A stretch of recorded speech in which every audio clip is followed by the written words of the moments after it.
Elle a demandé quand est-ce qu'ils expliqueraient, donc on a dit aussi qu'on était adaptable. Une idée du coup, ça serait qu'il parle pendant 1h30, parce que moi je voudrais qu'il fasse ça. Tu vois, on s'est dit exercice avec le public. Ça va? Exercice. Ça va, merci. On va visiter les locaux d'une salle. Une petite salle. Et là on gagne. Vous m'avez dit si jamais on met pas le... il est possible qu'on ait booké une salle. On va quand même essayer de gratter. Une petite salle pour l'événement de l'année prochaine 2026. Voilà, on a décidé d'essayer de faire un tout petit peu plus grand que d'habitude. C'est maximum 1500 personnes au parterre. C'est-à-dire que ce serait dans cette configuration avec ces chaises-là. Voilà, donc il faut qu'on voit à quoi ça ressemble. Le truc c'est que c'est déjà booké, donc j'ai pas vu encore la salle, donc je vais la voir. Voilà. C'est un très bon échange. On agit, on avance. On fait les choses et après On construit. Et après on construit. Voilà. Ça fait 24 heures que je n'ai pas dormi, d'où les lunettes. Je garde ça. Tu préparais l'arena? Pas du tout.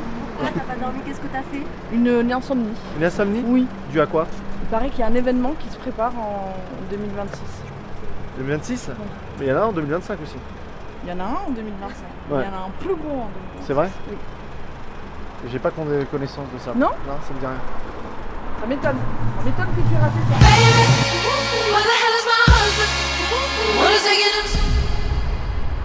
Un kebab. Doner kebab. Alors, faut savoir que je suis un très grand fan de kebab. Le kebab? Donc déjà, c'est un kebab. Tout va bien.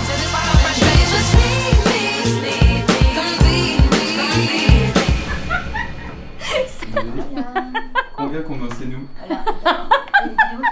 Attends, tu peux comprendre qu'on est ensemble depuis dimanche soir, d'accord? Que nous dormons 3 à 4 heures par nuit. On est autant sur 3 events en même temps qu'on prépare un gros dans un mois de 1000 personnes au BFM. Et là, on est à l'Arena et en fait, on vient faire un tour avec Jody. Moi, j'ai déjà vu, mais il faut qu'il voit, il faut qu'il s'imprègne parce qu'il prépare son teaser. Parce que 2026, il monte sur scène et on a 7 salles. Ce truc-là est à nous pendant 2 jours. Ouais, je vais te montrer. Regarde. Say I wasn't, you don't say much, but I feel it though. You make it feel simple, like I've been here before. Don't bang it, don't let go. I feel you in my soul, even when we quiet. Non, d'accord, c'était pas drôle. Non, attends, mais je viens d'avoir une nouvelle, donc j'intègre la nouvelle. Bah la tienne, Ah oui, tu vas la être à vôtre. l'Arena? Non, c'est celle. Eh oui. Voilà. Donc là, on a une scène. Donc ça c'est le parabolique qui se greffe là comme ça. Voilà, pour ça descendre. c'est la tribune télescopique avec les sièges à plat, mais là c'est maximum 1500, donc on se dit 1500 là. Tu vois les images ou pas là? Je vois devant toi. Ok. Bon, donc en gros là on va avoir la scène qui va être là. Ici ils vont mettre toutes les chaises assises avec les gradins qui vont monter après jusque là hauteur. C'est des 2,44 m sur 2,44 Non, mais je pense que ce qui est intéressant c'est faire une scène un peu comme ça. Il y a un grand écran là, 2 écrans, fait 3 et une scène qui avance comme ça, c'est pas mal hein? Ouais. Ah, c'est chouette, moi j'aime beaucoup. Après, si il y a besoin de faire 2 hauteurs de scène, c'est aussi possible si jamais. C'est quoi comme taille d'écran ça? Est-ce que tu voyais quoi la taille d'écran Là, c'est pas When love will be judged.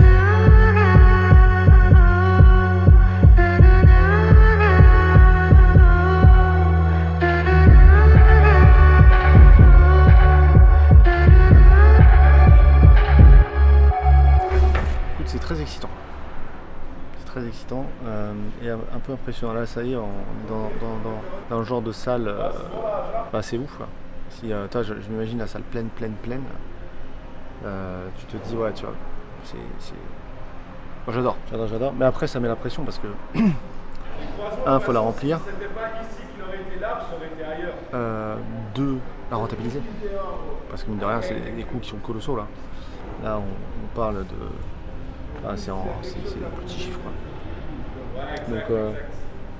Donc c'est cool et en même temps ça met la pression et en même temps on est là, enfin je veux dire il faut vivre pour vivre, donc ça sert à rien de vivre pour moi j'aime repousser mes limites et là clairement je vais sortir de la zone de confort, je vais faire des choses qui n'ont jamais été faites dans le milieu entrepreneurial et ça me fait kiffer.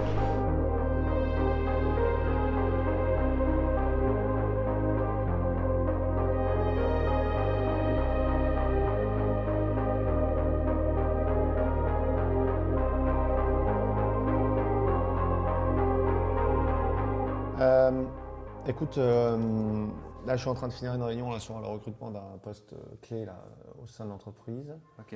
Et dans 8 minutes, j'ai une réunion importante, un brainstorming hyper méga important. C'est le premier de l'année sur le séminaire 2026. Séminaire 2026 qui est un sujet méga important, un sujet à part entière, puisque c'est le plus gros séminaire jamais que j'ai jamais organisé de ma vie.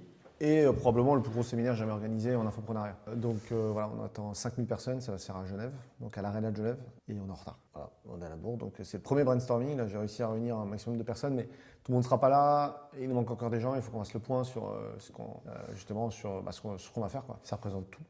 Tout ? Ouais. Bah, c'est la consécration de quelque chose, c'est une salle énorme. Moi j'ai toujours rêvé de faire des gros événements et tout, c'est juste que là, j'ai toujours fait des séminaires de 1000 à 1200 personnes, tu vois, les 2 dernières années. Et là, on est à 5000, tu vois. Donc, genre, c'est 5 fois plus. Donc, ça représente... parce que c'est pas ton premier séminaire. Il y a une chose qui est sûre, c'est que j'ai toujours pris ces séminaires-là comme un moment d'amusement. Comme un peu la réunion de fin d'année avec mes élèves, avec mes équipes. On fait la fête, on se motive pour l'année après, on pose un peu les choses. Qu'est-ce qu'on a fait cette année, qu'est-ce qu'on a mis en place et qu'est-ce qu'on va mettre en place sur les 12 prochains mois. On saute, on se dépense, on change de mindset, on change de paradigme, on défonce tout, tu vois.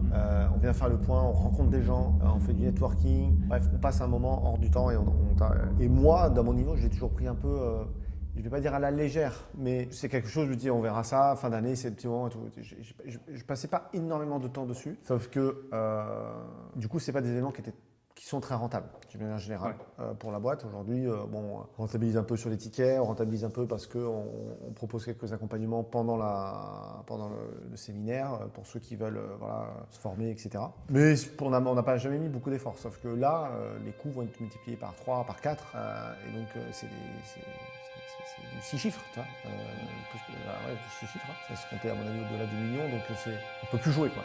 Donc là, l'enjeu est tellement important qu'il va falloir qu'on bosse.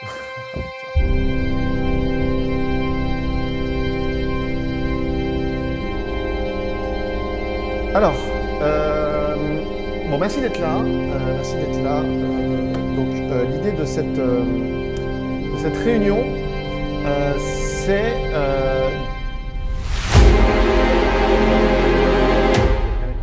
sur la partie financière. Là, vous allez. Pas pour toi, c'est 30 ça marche. Merci, bisous.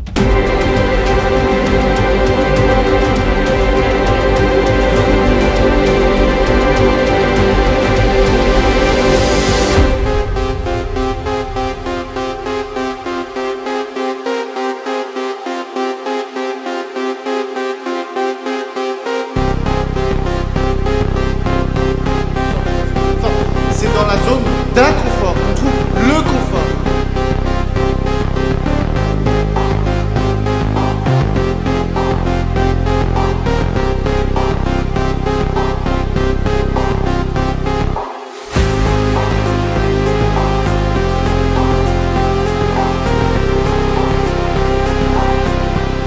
L'Arena, pourquoi ? Parce que je voulais une grande salle. L'Arena, parce que voilà, je voulais une grande salle. Alors il y a d'autres grandes salles à Genève, mais ça fait un peu stade et tout, j'aimais bien un concept, plutôt que des salles toutes plates, tu sais. J'aime bien les salles un peu comme ça, avec les salles un peu en mode théâtre. Ouais, voilà, c'est ça. Et pourquoi maintenant ? Parce qu'on peut mourir demain en charretier. Donc il faut faire les choses tant qu'on peut et je suis pas prêt. Tu vois, genre, je fais que des choses sur lesquelles je suis pas prêt, ou sur lesquelles c'est trop tôt, mais c'est pas grave, il faut les faire quand même, toi. Et c'est parce qu'on se dit je suis pas prêt, je vais les faire, que du coup tu t'adaptes pour que quand tu les fais, tu sois prêt, toi. C'est comme avoir des enfants. T'es jamais prêt, mais bon, quand ils sont là, ils sont là. Et donc à toi d'être prêt au moment, voilà, tout à l'heure.